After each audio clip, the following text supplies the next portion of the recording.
Okay, Christina here to listen to some music, and today's music selection is I'm Not in Love by 10cc. This is a band that I have never heard of before, so I'm really interested to find out who they are and what they're all about. I know that they are an English band and that this song came out in 1975, and that's about it. But each time we introduce a new band here on the channel, I do take that opportunity to get to know it a lot more. So please do let me know information about this band or this song in the comments. Otherwise, why are we here? I am a professional, classically trained musician, instrumentalist, vocalist, composer, and professor. So we look at all of the little details of this music, how it was composed, the instruments that are used, maybe some form and analysis or music theory. Sometimes we have some instrument demos, but also, how do we relate to this music? Why do we like it? Or why do we maybe not like it? Okay, so can't wait to get to know this group. So let's not delay any longer. Let's listen. Okay, here we go.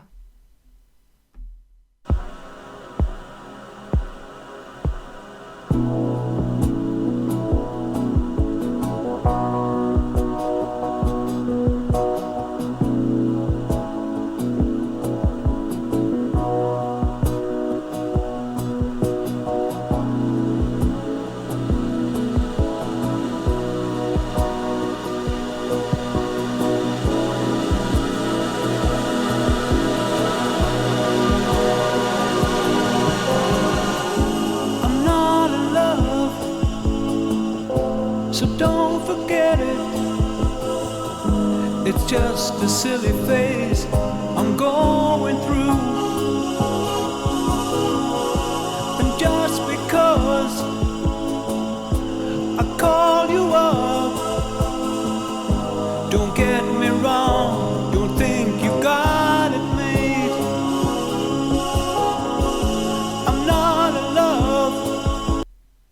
Okay. Huh.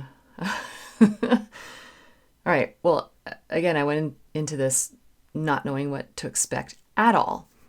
And I'm thinking maybe if I did know more about, the genre and everything, I think I would still be a little bit shocked and confused. So,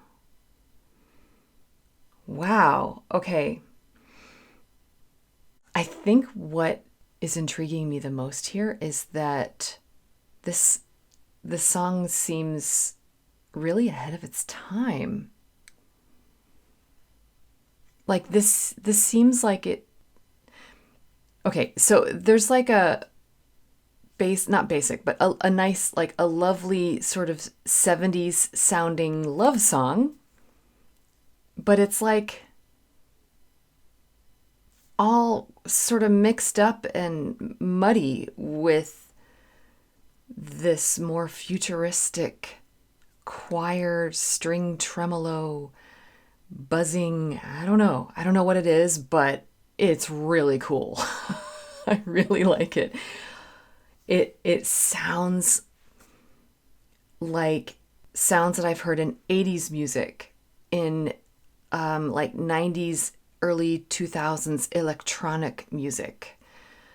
Some of you know I'm a fan of Bjork. I'm pointing over there because there's a Bjork CD over there. As a little nod to her. She's so totally wonderfully unique and weird, and I just love her for that and how she pushes boundaries. But there are sounds here that are just really there. I'm going to stick with confusing. I'm confused right now, especially up against like the love song, the 70s love song with the organ sound. But I love it so far. My brain doesn't know where to land with it yet. So, but I kind of like that. Okay, let's just keep going. No.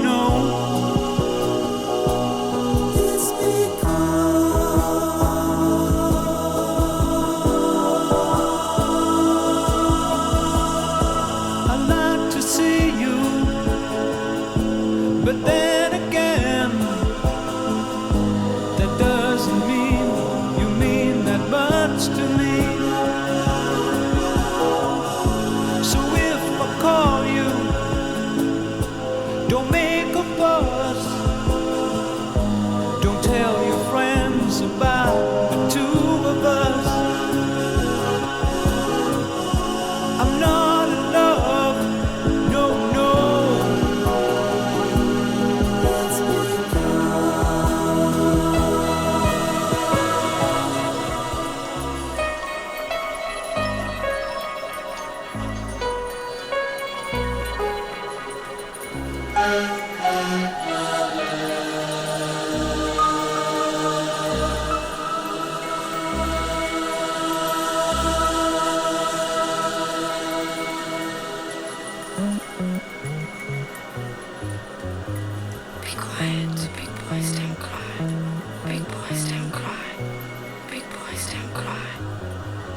Keep your picture upon. Wow. Okay, y'all, this is wow. I am just being completely transported across decades, across musical genres.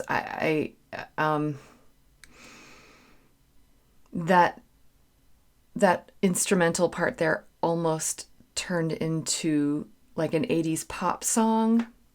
The background, the soft narration there that happened in the middle was really it was just a really nice touch. But then the integration of the vocals and how they're transitioning into the synthesizer sounds, and then am I hearing like I don't know if it's a man's voice in that same synthesizer transition method, but it sounded like it could also be a cello line. But it is so creative and sort of transcending. And I'm just really taken by this and just sort of, Well, all I can say is that we just need to keep listening. So here we go. We're out of the little instrumental interlude. We're headed into some more verses. I'm trying my best to pay attention to all of the lyrics. There's so much going on in the background that my attention is kind of all over the place. Got a little pinball machine here in my head. Okay, here we go. The wall, it hides a nasty stain that's lying there. So don't you ask me to give it back. I know it doesn't mean that much to me. I'm not in love, no, no. It's ooh,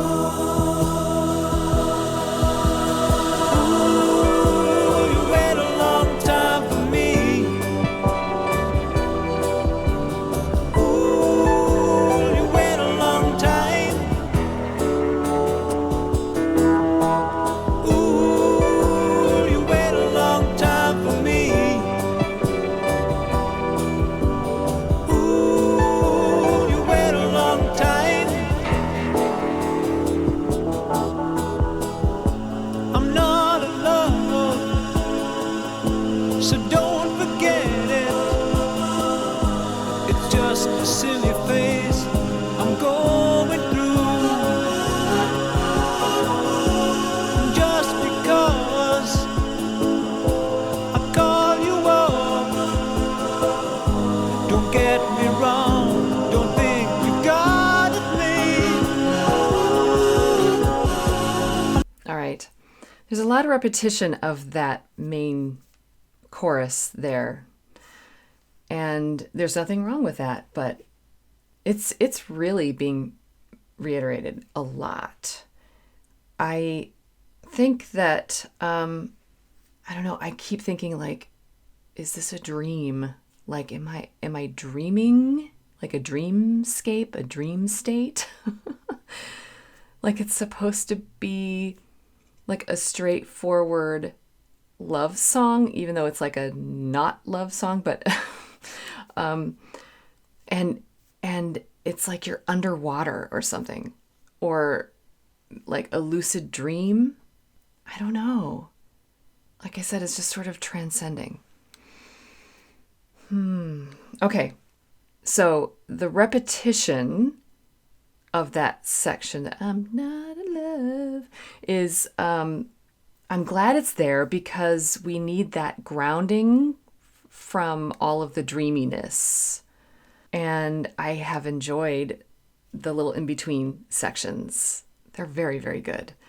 So the question is, how is it going to end? Is this repetition just going to keep going? What are we in store for? I would be happy with either option. I do wish that something shocking might happen here in the last few minutes of this song.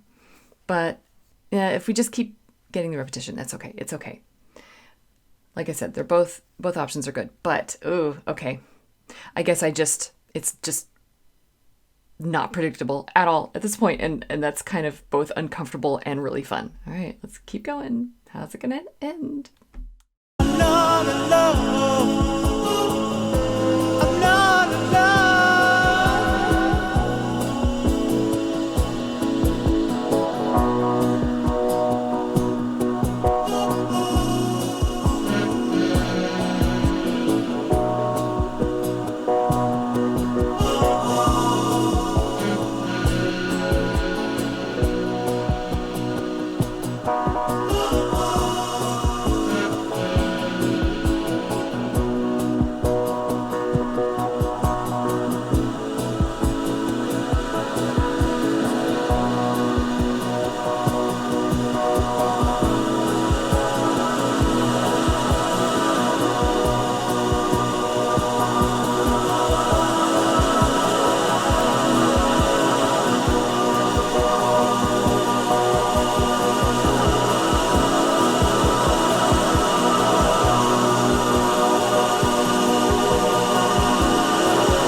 Okay.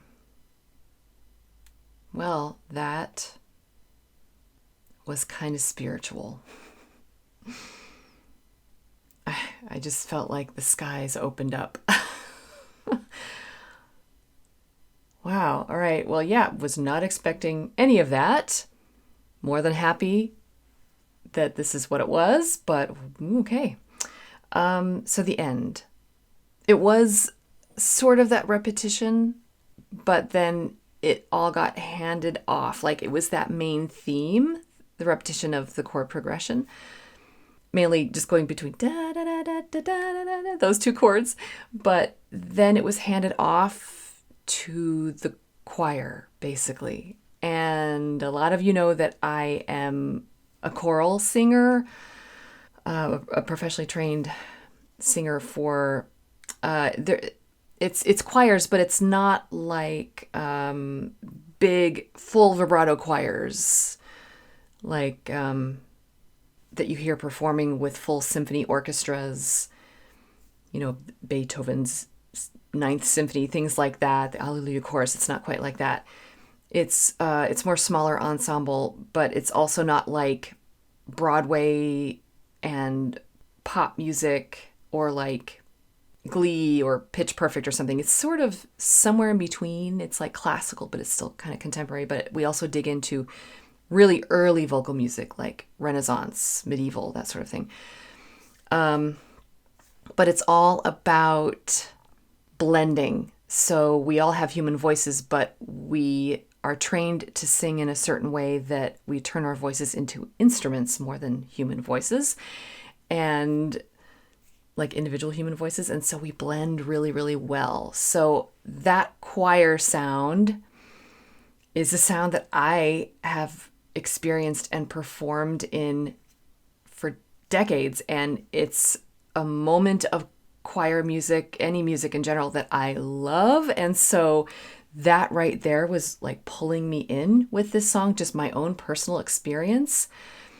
So I know that the choir sound was synthesized here, but that's okay. It was still really cool. I'm curious to know what machine was able to do that back then. So I know the Mellotron can produce that sort of choir sound. I know like Pink Floyd uses that. Genesis has used some of that. That's not quite what this was. This actually reminded me of when I was a little kid in the 80s. We would get little keyboards and they would have like the choir Oz, the choir sound in it.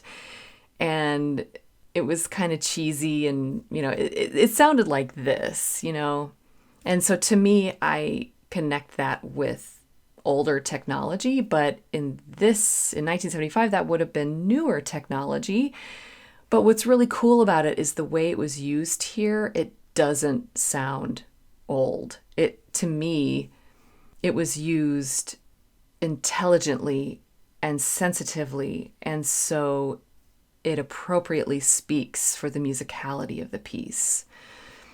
All of the colors of the work were there. This is a painting that is just really rich with texture and saturation of the color within it, the sounds within it. So a true soundscape, a dreamscape. Wow. Okay. I did notice also the vocals. A lovely voice. Noticed that he went up a couple times into a nice, lovely falsetto as well. It was just all very, very pleasant. Okay. But then the I'm not in love. So it's so pleasant, but then the title is I'm not in love. You would think it would be I'm in love instead of I'm not in love. And I heard the word because, but I didn't really catch it quite past that. Again, that's my fault, not the song's fault. I always hear the music first and then lyrics. So here we go. We're going to look up the lyrics. See what I missed. Okay. Verse 1, I'm not in love, so don't forget it. It's just a silly phase I'm going through, and just because I call you up, don't get me wrong. Don't think you've got it made. Huh. I'm not in love, no. It's because, verse 2, I like to see you, but then again, that doesn't mean you mean that much to me. So if I call you, don't make a fuss. Don't tell your friends about the two of us. All right, I'm not in love. No. It's because. Yeah, so in the interlude, it was the be quiet, big boys don't cry. So is this person actually, like, kind of maybe in love, but just doesn't want to face that? I don't know. Maybe they're just not in love. I don't know. I keep your picture up on the wall, and it's a nasty stain. It's lying there. So you don't ask me to give it back. I know you know it doesn't mean that much to me. Okay. Ooh, you'll wait a long time for me. I'm not in love, so don't forget. It's just a silly phase I'm going through. All right. Well, I would like to say that I'm less confused after reading the lyrics, but I don't think that's the case. I think it was just so lovely and dreamy, but then the whole point is like, I would think that would emote love, but then it's like, nope, I'm singing a love song, but I don't love you. Okay. That's why I'm like, I don't know if you can believe that. It's like, what is it? Don't listen to what I'm actually saying. Instead, look at what I'm actually feeling. So is this a person who's just kind of afraid to commit, or maybe they are falling in love with this person, but they don't want to be, and sometimes you can't help who you love, and I don't know. Don't know what the story is here. But is it a joke? I mean, there were some laughable moments, like hanging your picture to cover a stain on the wall. I totally did not catch on to that line in the beauty of the song. I did not catch it. So is this a joke? Is this supposed to be a joke? I don't know. Well, it's okay regardless, because I still love the sound of it, and the topic of the lyrics is a perfectly okay story to be telling. And if it is supposed to sort of be sarcastic or, kind of joking a little bit, I could see that and I would enjoy that.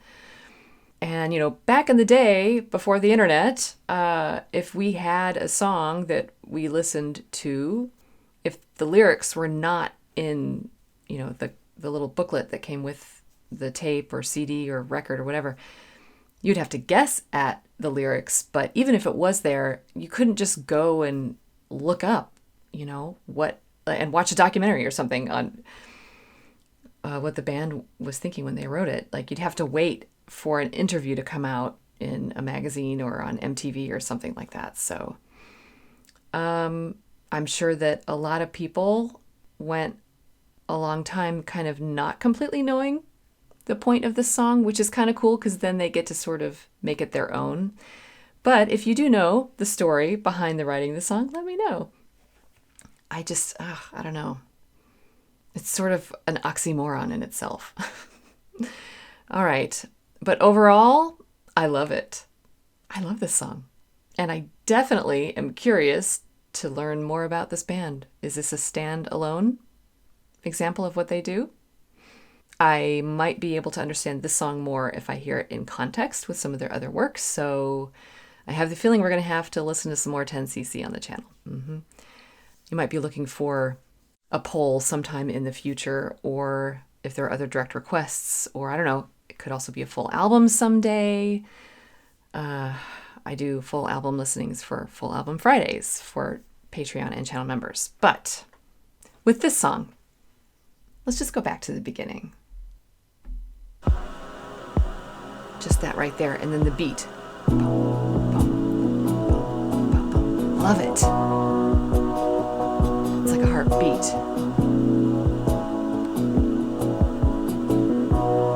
Those two chords right there are awesome. Ugh, what is so grabbing about them, right? And listen to that.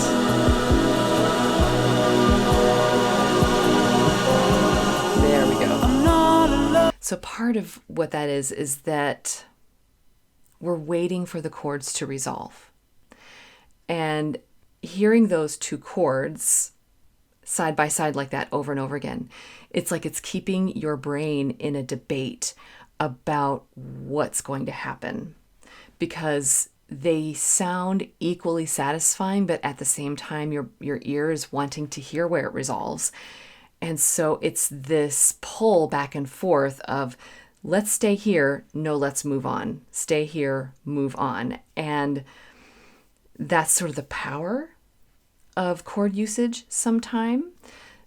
And so let's actually see what we can do with these two chords.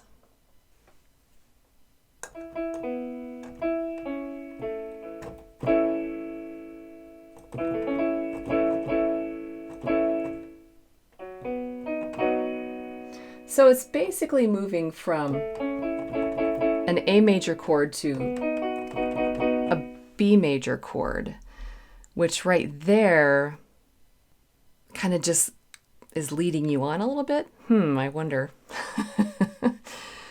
if that's a hidden meaning. I don't know. Like with love sort of not being reliable between two different people. Like he can't make up his mind. And he's saying that his partner should not depend on him. Okay. I feel like those two chords and the movement between them kind of represent that. Let's go back and hear, because what was in the bass?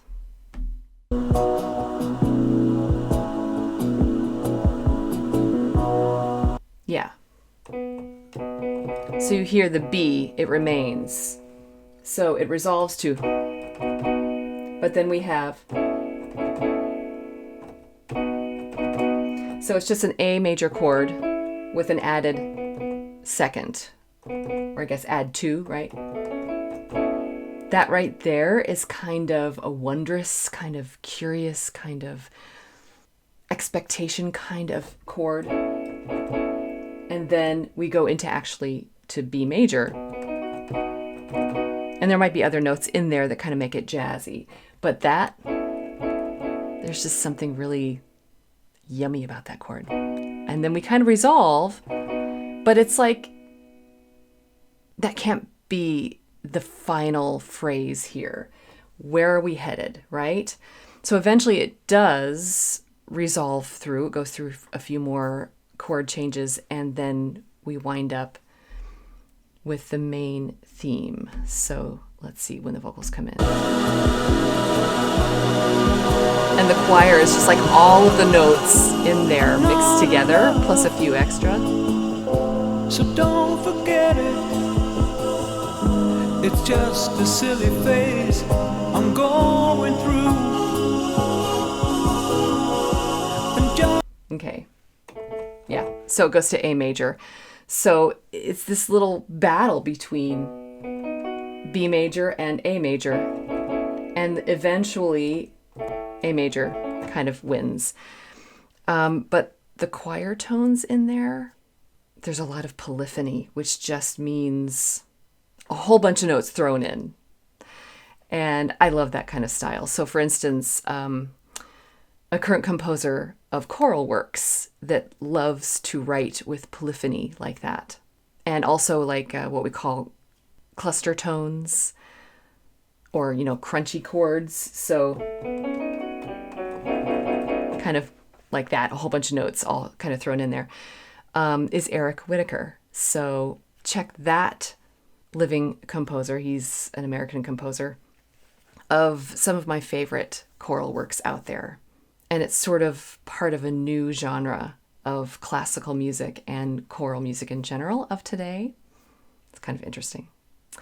But I'm totally hearing this. I'm hearing that rich choral messiness of all those notes in the background. And for me, that's just really transcending. Okay, but then we have this love song hiding in the background. I think it's hiding. I was waiting for it to be more prominent through the whole song. It never was. The dreaminess in the background, I believe, is like the main character. So it's a not love song wrapped around a dream, maybe. All right, let's move ahead and hear some of the choir put into the spotlight. And actually, what I want to do, though, is take a look at the moment where I realized, they were actually taking the vocals and turning them into the synthesized choir sound. I'm assuming that was the process. Like they take a recording. Let's see, where was that? The Cosby Show. If you know, you know. If you're an 80s kid like me and you saw The Cosby Show with Stevie Wonder, right? And he took little recordings of their voices and put it in the synthesizer, right? Jamming on the one, right? I don't know what to say, right? Okay, sorry. They did that here.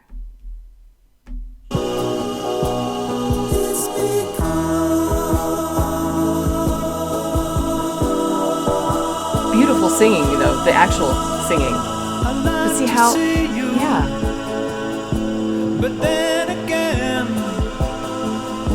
that doesn't mean you mean that much to me. Yeah, I like his voice a lot. But I believe that the vocals were turned directly into the synthesized sound.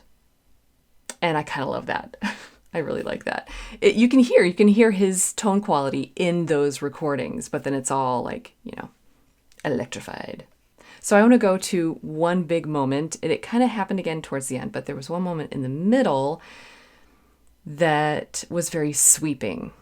It was sort of when I realized, I actually was saying, is this a dream? The song, is it what? Let's just see if we can find that.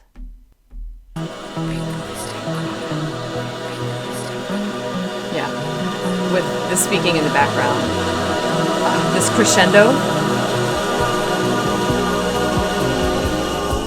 And then the verse comes back in. Okay, and the ha ha ha ha, that's a little theme that you hear all the way through. I like how that motif, a motif is it can be longer or shorter, but in this case, it's a short motif, is brought in consistently through a work. And so we hear ha ha ha ha. We hear that a lot. This is really good writing, and it's really clever usage of the technology in 1975. I am so intrigued to learn more. Okay, that was I'm Not in Love by 10cc. My first time hearing this band. I was super confused, but I was also transcended. Is it for everyone? I don't know. I happen to really appreciate choral sounds and choral music, so this was really fun for me. How was this received to the general public, though, especially back in the day? Because it is a love song.